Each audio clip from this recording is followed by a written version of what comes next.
उत्तर भारत में गर्मी के बीच राहत की उम्मीद दिख रही है। केरल में मानसून ने दस्तक दे दी है और धीरे धीरे पूर्व की तरफ बढ़ रही है। इस बार मानसून तय समय से पहले आ गया है।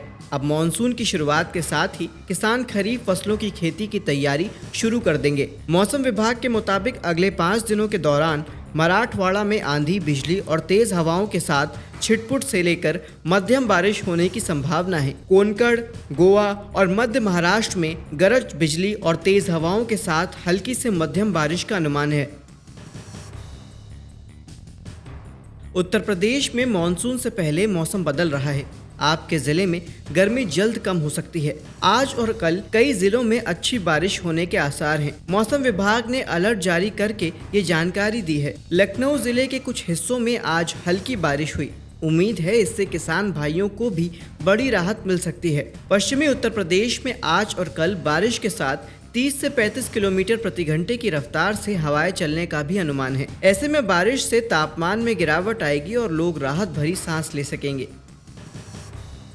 मौसम विभाग ने यूपी के जिन जिलों में बारिश का येलो अलर्ट जारी किया गया है उनमें बिजनौर, ज्योतिबा फूले नगर, बरेली, मुरादाबाद, सहारनपुर, खेरी, सीतापुर, श्रावस्ती, बहराइच, सिद्धार्थनगर, महाराजगंज, कुशीनगर और रामपुर शामिल हैं। यहाँ तेज हवाओं के साथ आज और कल यानी 6 जून को बारिश के आसार हैं। इसके अलावा पूर्वी उत्तर प्रदेश में गर्मी को लेकर येलो अलर्ट जारी किया गया है। इटावा, कन्नौज, कानपुर देहात, औरैया, जालौन, हमीरपुर, बांदा और झांसी समेत कई जिलों में हीटवेव का अलर्ट है। केंद्र सरकार ने सोयाबीन की एमएसपी में 300 रुपये का इजाफा करके 2023-24 के लिए इसे 4,600 रुपये प्रति क्विंटल किया है। लेकिन महाराष्ट्र में सोयाबीन का दाम एमएसपी से कम है, जिससे किसानों में काफ़ी नाराजगी है। लासलगांव, विंचूर में सोयाबीन का न्यूनतम दाम सिर्फ 3,000 रुपये है। वानी मंडी में 3,305 रुपये दाम है। सोयाबीन देश में कुल तिलहन फसलों का 42% और कुल खाने वाले तेल उत्पादन में 22% का बड़ा योगदान दे रहा है। बढ़ती गर्मी के बीच हीटवेव के कारण मवेशियों में लंगड़ा बुखार होने की खबरें आ रही हैं। पशुपालकों को सलाह दी गई है कि अपने पशुओं पर नजर रखें और बीमार होते ही उन्हें पशु चिकित्सकों को दिखाएं। ताज़ा मामला यूपी के लखनऊ में बख्शी के तालाब में पुरवा गांव के सामने आया है, जहां इस बीमारी से एक भैंस की मौत हो गई है। लंगड़ा बुखार गाय और भैंस के साथ साथ अन्य दुधारू पशुओं में होता है। मिट्टी में क्लोस्ट्रीडियम चुवई नाम के जीवाणु पशुओं में फैलते हैं। जीवाणु दूषित चारागाह में चरने से आहार के साथ स्वस्थ पशु के शरीर में प्रवेश कर जाता है। साथ ही शरीर पर मौजूद घाव के जरिए भी यह संक्रमण पशुओं में फैलता है। लंगड़ा बुखार भी इसी तरह की बीमारी है। राजस्थान सरकार ने राज्य के छोटे किसानों और बेरोजगार लोगों के लिए बकरी पालन योजना शुरू की है, जिसमें इस व्यवसाय को शुरू करने वालों को 5 लाख से 50 लाख रुपए तक का कर्ज दिया जा रहा है। इस कर्ज पर श्रेणी के अनुसार 50% से 60% की सब्सिडी दी जा रही है। अगर आप इस योजना के तहत आवेदन करना चाहते हैं तो ऑफलाइन आवेदन कर सकते हैं।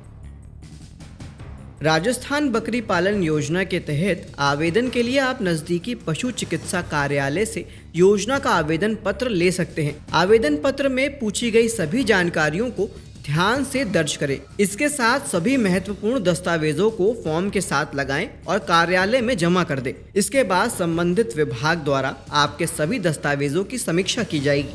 अगर सभी जानकारी सही रही तो आप योजना का लाभ उठा सकेंगे।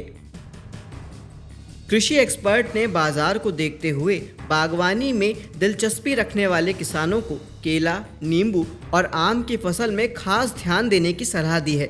इस साल देश में बागवानी उत्पादन करीब 3,520 लाख टन होने का अनुमान है। फलों का उत्पादन 112.63 मिलियन टन तक पहुंचने की उम्मीद है और सब्जियों का उत्पादन लगभग 204.96 मिलियन टन होने का अनुमान लगाया गया है। कृषि एवं किसान कल्याण विभाग ने राज्यों, केंद्र शासित प्रदेशों और अन्य सरकारी स्रोत एजेंसियों से मिली जानकारी के आधार पर यह अनुमान जारी किया है। कृषि मंत्रालय ने बताया है कि फलों का उत्पादन बढ़ने की वजह केला, नींबू, आम, अमरूद और अंगूर का उत्पादन बढ़ना है। पारंपरिक खेती से हटकर कमाई करना चाहते हैं तो वनीला की खेती बेहतर विकल्प साबित हो सकती है। कृषि के जानकारों के मुताबिक इसकी खेती में भी किसान लाखों रुपए की कमाई कर सकते हैं। इसकी खेती करके किसान काजू, अखरोट, अंजीर और केसर से अधिक की कमाई कर सकते हैं। वनीला का सबसे अधिक इस्तेमाल आइसक्रीम बनाने में किया जाता है। इसके अलावा इसका इस्तेमाल केक और चॉकलेट बनाने में भी किया जाता है। वनीला की खेती कर्नाटक, तमिलनाडु, बिहार और केरल के किसान करते हैं। बाजार में वनीला 40,000 रुपए प्रति किलो की दर से बिकता है।